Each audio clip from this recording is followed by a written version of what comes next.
इससे पहले इसी हफ्ते में इमरान खान को तोशा खाना केस में भी सजा हुई है, साइफर केस में भी हुई है, लेकिन ये एक प्राइवेट मैटर था, इद्दत के दौरान शादी का केस था। ये मामला क्या क्रिमिनल केस बनता है, क्रिमिनल कोर्ट में जाना चाहिए था? सबसे पहले तो इस पर अपनी राय दीजिएगा। बेसिकली तो ये केसेस जितने आपने देखे हैं पे दर पे केसेस आ रहे हैं और हर एक केस में मैक्सिमम सेंटेंस दी जाती है और हर केस जिस तरीके से कंक्लूड किया जाता है कि न क्रॉस एग्जामिनेशन के लिए मौका दिया जाता है, न इनफ टाइम दी जाता है, न प्रिपरेशन के लिए टाइम दिया जाता है, न ही यहाँ के दिफा की इजाज़त दी जाती है, बहुत जल्दी में है। और ये भी केस जो इद्दत वाला है ये 2 दिन में कंप्लीट हो गया, 14 घंटे की हियरिंग करा के और 10 मिनट की ब्रेक के साथ हमारी एप्लीकेशन भी रिजेक्ट की गई विद इन 10 मिनट्स और हक दिफा भी नहीं दिया गया। लेकिन जहाँ तक इसकी नौयत है तो जो गवाह आए थे उन्होंने अपने वक्त में खुद कहा था ये केस 24 नवंबर को फाइल हुआ था। ओन चौधरी जाता है एक मौलवी के पीछे, वो मौलवी जिसने निकाह पढ़वाया और उसको ये कहता है कि आप आकर के ये कहो कि ये निकाह मैंने दूसरी मरतबा निकाह पढ़वाया और ये निकाह जो है वो बातिल है। और ये बात वो उसको समझाता है, इसको बेस बना करके वो कोर्ट में लेके आ जाता है और ये केस करता है। वो इस सूरत में करता है कि जो कंप्लेनेंट आ जाता है वो अपने बच्चों की वालदा पे ये इल्ज़ाम लगा रहा है। और इल्ज़ाम कब लगा रहा है कि जब उसको अरेस्ट किया जाता है और एक FIR में करप्शन के केस में 2 महीने करप्शन के केस में गुजार के वो आ जाता है और 1 हफ्ते के बाद वो ये केस फाइल करता है। तो ये केस भी उन केसेस की कड़ी है जिस तरीके से हमारी लीडरशिप को उठाया जाता है और 3 हफ्ते 4 हफ्ते 5 हफ्तों के बाद वो वापस आ जाते हैं घर में और वो स्टेटमेंट दे जाते हैं या प्रेस कॉन्फ्रेंस की जाती है। तो ये तो पॉलिटिकली मोटिवेटेड केस है।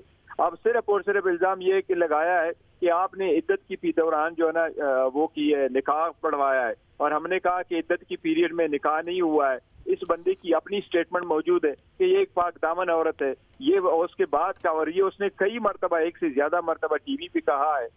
इसके बावजूद जज किसी को देखे बगैर वो जजमेंट पे सजा दे जाता है और मैक्सिमम सेंटेंस देता है। और गौर साहब ये भी बताइएगा कि ये जो ऑर्डर है ये निकाह के हवाले से क्या कहता है? क्या निकाह अभी भी बरकरार है बुशरा बीवी और इमरान खान का, या इसको बातिल करार दे दिया गया है इस जजमेंट में? नहीं, निकाह खत्म नहीं हुआ है। बेसिकली जज साहब ने ये कंसिडर किया कि जी जनवरी 2018 को भी निकाह हुआ और फिर फरवरी में भी निकाह हुआ है, तो सेकंड वाले को निकाह वैलिड कंसिडर करता है और निकाह सबसिस्ट करता है।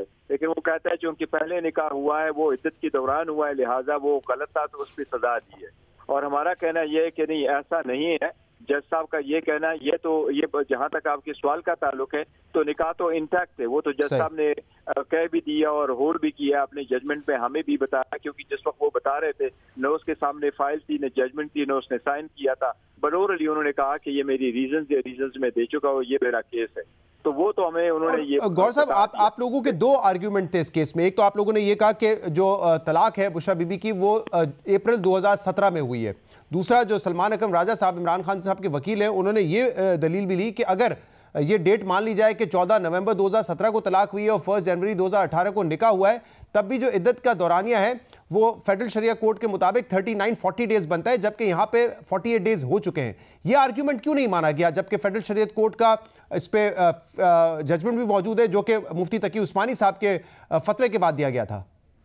देखिए, जज साहब तो कोई चीज नहीं मान रहे थे। यस, एक पहली बात यह है कि हमने ये जरूर कहा है कि अगर पहली बात यह है कि अप्रैल 2017 में ही तलाक हुई है, वो उस घर में थी क्योंकि वो 10 पीरियड उन्होंने वहां गुजारा, उसके बाद वो वालदा की घर गई है और उसको वक्त पूरा करके वो वालदा की घर गई है और उसके बाद जो निकाह हुआ है वो 1 जनवरी को हुआ है। एक ही निकाह हुआ है, ओरल निकाह हुआ है, निकाहनामा साइन हुआ है। दूसरी मर्तबा के पास कोई ऐसी चीज नहीं है, न एविडेंस है, न कोई उसका गवाह है कि कोई बंदा मौजूद था और ये उस वक्त के सेकंड निकाह हुआ है। कोई there is no evidence whatsoever. वो तो सिर्फ एक फंक्शन था और फंक्शन इसलिए करना था कि खान साहब के बच्चे लंदन रह रहे तो उन बच्चों से बात करने के लिए, एक्सप्लेन करने के लिए कि किन सर्कमस्टांसेस में मैं शादी करने जा रहा हूँ, तो ये एक्सप्लेन करने के लिए कोई टाइम करके फिर ये फंक्शन किया गया था। और यही वो था जो फंक्शन था। पहले से एक वो निकाह तो हो चुका था, तो ये वाली बात कोर्ट ने एक्सेप्ट नहीं की। दूसरी बात ये कि जहां तक हमने कहा है कि एक तो तलाक का हमने कहा है और उनकी जो नौकर आया था एक गवाह, वो मान भी चुका है अप्रैल वाली डेट का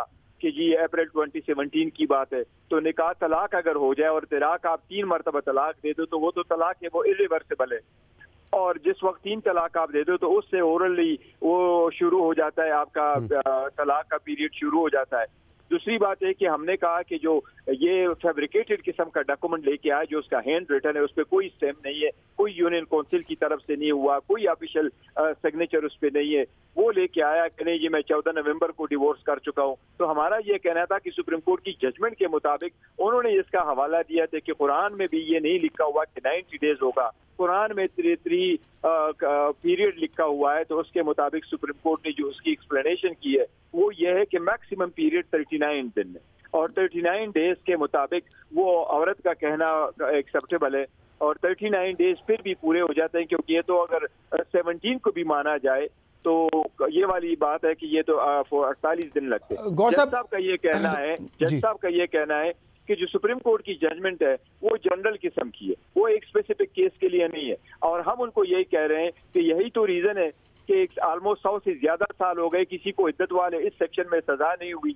यही तो रीजन है कि वो लोग नहीं करते। ये पाकिस्तान में पहली मर्तबा आपने एक ऐसे केस को उठा लिया और लेके आए, और आप सिर्फ बदनाम करने के लिए, कैरेक्टर असैसिनेशन करने के लिए इस्तेमाल कर रहे हैं। आपने कहा 100 साल में किसी को सजा नहीं हुई। हमने मुख्तलिफ जो उलमा इकराम उनसे भी बात की, उन्होंने कहा इस तरह के मामले में औरत आए और हल्फ लेके कहे कि मेरी इद्दत पूरी हो चुकी है तो उनकी राय को जो है वो दुरुस्त माना जाता है।